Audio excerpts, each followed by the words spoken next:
ప్రభు అయిన యేసుక్రీస్తు నామమున మీ అందరికీ శుభములు. ఈరోజు నేను చెప్తున్న అంశం ఏంటంటే, యెహోవాయే చెప్పి ఉన్నారు, మోషే ఇదిగో వారు లోబడనొల్లని ప్రజలు. దేవుడు మోషేతో ఇశ్రాయేలు కొరకు దేవుడు చెప్తున్న మాట ఏంటి అనగా, వారు లోబడనొల్లని ప్రజలు. ఇంకా ఆయన తండ్రి అయిన దేవుడు యెహోవా అంటున్నాడు, తండ్రి అయిన దేవుడు యెహోవా అంటూ ఉన్నారు. ఏమని అంటున్నారయ్యా అంటే, వారు చెడిపోయారు. వారు ఎవరు అనగా ఇశ్రాయేలు ప్రజలు చెడిపోయారు కనుక వారు లోబడనొల్లని ప్రజలని తండ్రిని దేవుడు సెలవిచ్చు ఉన్నారు. కనుక వారు తనకి ఇష్టం వచ్చినట్లుగా తన జీవితంలో దేవుణ్ణి మరిచిపోయి వారు తిరుగుతూ వారు జీవిస్తూ ఉన్నారు. ఆ సందర్భంలో మోషేతో దేవుడు అంటున్నారు, మోషే వారు లోబడనొల్లని ప్రజలు, వారు బొత్తిగా చెడిపోయారు కనుక నువ్వు మౌనంగా ఉండు, నేను వారిని కాల్చి వేస్తాను, నిన్ను గొప్ప జనంగా చేస్తాను మోషే అంటే, తండ్రి అయిన దేవుణ్ణి మోషే బ్రతిమాలుతూ ఉంటాడు. అయ్యా, నువ్వు సంతాపం పడాలి, నువ్వు ఆ విధంగా కోపపడద్దు, నీ ప్రజలైన ఇశ్రాయేలు మీద నువ్వు కోపపడద్దు, నువ్వు సంతాపపడాలి, నీ కోపమును వారి మీద ఉంచొద్దు అని మోషే దేవుణ్ణి బ్రతిమాలడం మనం చూస్తూ ఉంటాం. నిర్గమకాండము 32 అధ్యాయంలో మనకు కనపడుతూ ఉంది.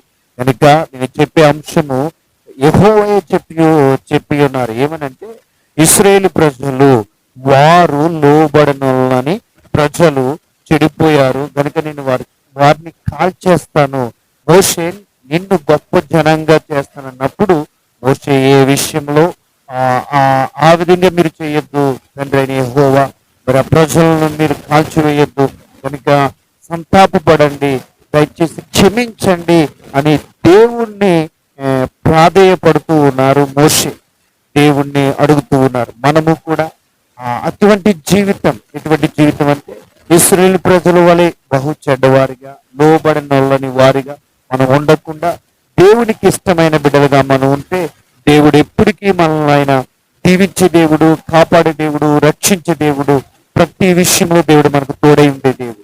కనుక దేవునికి లోబడదాం, మనుషులకు కాదు, దేవునికి లోబడదాం, దేవుణ్ణి ఘనపడదాం, దేవుని చిత్తాన్ని మనం చేద్దాం. దేవుడు ఏమి చేయమని చెప్పారో బైబిల్లో అది ఖచ్చితంగా దేవుడు చెప్పే మాటలు అనగా ఇతరులను ప్రేమించడం, నిన్ను వల్ల నీ పొరుగు వారిని ప్రేమించడం. యేసు ప్రభు వారు తండ్రి అయిన దేవుడు, కృత్యం కలిగిన దేవుడు, ఈ లోకంలో అనేక మందికి క్రీస్తు ప్రేమను ప్రకటించమన్నారు కనుక, క్రీస్తు ప్రేమను చూపించమన్నారు కనుక, మనం దేవునికి యెహోవాకు లోబడి దేవుని చిత్తానుసారంగా మనం జీవిస్తే దేవుడు మనల్ని బలపరుస్తాడు, దేవుడు మనల్ని రక్షిస్తాడు. మన మీద ఉన్న కోపము మోషే గారు మరి దేవునితో రిక్వెస్ట్ గా మాట్లాడుతూ దేవునితో స్నేహపూర్వకంగా చెప్తూ ఉన్నాడు, అయా సంతాపపడము, అయా యెహోవా నీవు మరి వారిని క్షమించాలి, నువ్వు వారి మీద జాలి చూపించాలి అనే విషయాన్ని మోషే ఎంతగానో ప్రాధేయపడుతూ ఉన్నాడు. ఎందుకనగా దేవునికి మోషేకు అటువంటి సంబంధం, అటువంటి స్నేహం ఉంది కనుక మనము కూడా దేవునికి అటువంటి స్నేహం, అటువంటి సంబంధాన్ని కలిగి ఉందాం. దేవుడు ఖచ్చితంగా మనలను దీవించేవాడు, కాపాడేవాడు. ఎటువంటి వ్యాధి అయినా, ఎటువంటి బలహీనత అయినా, ఎటువంటి ఏ నీరసమైనా, ఎటువంటి ఏ అవసరత నీకున్నా తండ్రిని దేవుడు యెహోవా నీకు తీర్చునుగాక, ఆయన నిన్ను బలపరచునుగాక, ఆయన నిన్ను కాపాడునుగాక. దేవుడికి లోబడే వారిగా మనం ఉందాం. దేవుడు గొప్ప కార్యాలు మన పట్ల చేయడానికి సిద్ధంగా ఉన్నాడు.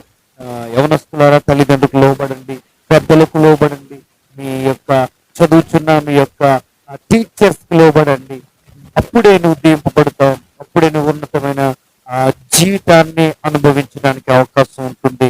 నువ్వు లోబడనొల్లని వారిగా ఉంటే నువ్వు ఏ విషయంలో అభివృద్ధి చెందలే, ఏ విషయంలో నువ్వు దీవింపబడలేవు. గనుక ఒక సేవకుడిగా, ఒక పాస్టర్ గారిగా నేను నీకు తెలియజేస్తున్నాను ప్రేమతో, దేవునికి మొట్టమొదటిగా మనం అందరూ లోబడదాం. దేవునికి లోబడి దేవుడు ఇచ్చే ఆశీర్వాదాలు, దేవుడిచ్చే దీవులను మనం పొందుకుందాం. ఆయన దీవులు శాశ్వతమైనవి, ఆయన దీవులు ఆశీర్వాదకరమైనవి.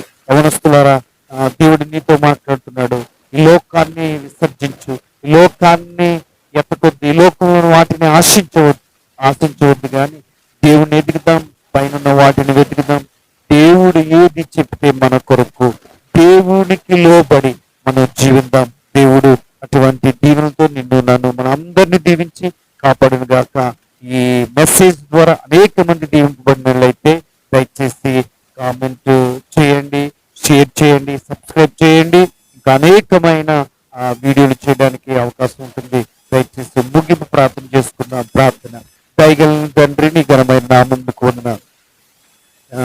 ఈ యూట్యూబ్ లో ఈ మెసేజ్ అందరైతే వింటున్నారు, అయ్యా నాకు ఉద్యోగం కావాలి, అయ్యా నాకు నా బిడ్డలకు వివాహము, అయ్యా నాకు వివాహము, లేదంటే అయ్యా ఎవరైతే ఆయా అవసరాలు ఆయా రిక్వెస్ట్లు తెలియజేయచ్చున్నారు, ప్రతి ఒక్క రిక్వెస్ట్, ప్రతి ఒక్క విన్నపము, జ్ఞాపన నీ సన్నిధికి చేర్చుకుని ప్రతి ఒక్కరికి దీవెనలు వారు ఆశించండి, దక్కడానికి చూపించండి. ఈ రోజు నేను ఒక అంశం ద్వారా నేను మాట్లాడాను. యెహోవాయే చెప్పి ఉన్నారు, మోషే వారు లోబడనొల్లని ప్రజలు. మోషేతో దేవుడు చెప్తున్నాడు, ఇశ్రాయేలు ప్రజలు లోబడనొల్లని వారు అయ్యా, ఇశ్రాయేలు ప్రజలు లోబడనొల్లని వారు, ఇశ్రాయేలు ప్రజలు చెడిపోయారు అని అయ్యా నువ్వే ప్రభు తండ్రి యెహోవా మోషేతో మాట్లాడుతున్నాం. అయినప్పటికీ మోషే నిన్ను బ్రతిమాలుతున్నాడు, నువ్వు క్షమించాలి, నువ్వు క్షమించాలి. ప్రభువా, ఎవరైనా యవనస్తులు నీకు వ్యతిరేకంగా జీవిస్తే, ఎవరైనా యవనస్తులు తల్లిదండ్రులను బాధ పెట్టేవారిగా జీవిస్తే దయచేసి వారిని క్షమించండి. వారు నీకు లోబడే బిడ్డలుగా, నిన్ను ప్రేమించే బిడ్డలుగా, నీకు తగినట్లుగా నివాసము కలిగి, నీకు తగినట్లయిన ప్రేమతో, నీకు తగినట్లయిన జీవితాన్ని కలిగితే నీ హృదయమైన దేవాలయం అంటున్నా, మా హృదయంలో నువ్వు నివాసం చేసే దేవుడు. అటువంటి దీవులతో ఎవరైతే ఈ వీడియో చూస్తున్నారో వారి జీవితంలో సమాధానము, ఐక్యత, ప్రేమ సమస్తము దయచేసి నీ హస్తం తోడు నెడుగుంచమని, నీ కృప, నీ కనికరము దయచేయమని, ఈ ప్రార్థన ఆలకించి ప్రార్థనకు జవాబు దయచేయమని యేసు క్రీస్తు నామమున సమర్పించి వేడుకుంటున్నాము తండ్రి.